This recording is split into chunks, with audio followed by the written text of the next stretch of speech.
Welcome back to another technical deep dive here in the debug zone.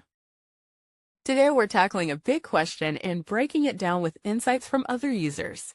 Hopefully this clears up some misconceptions and helps you get the answer you need.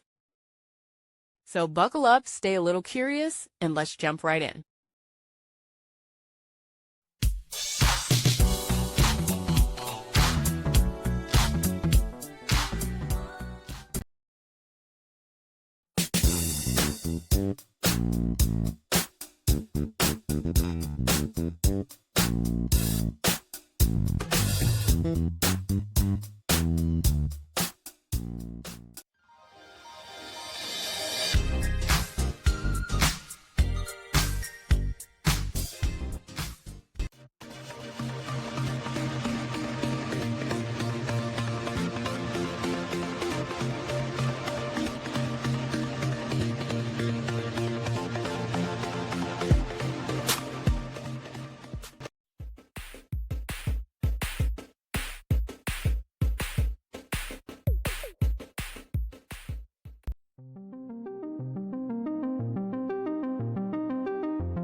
And that's a wrap.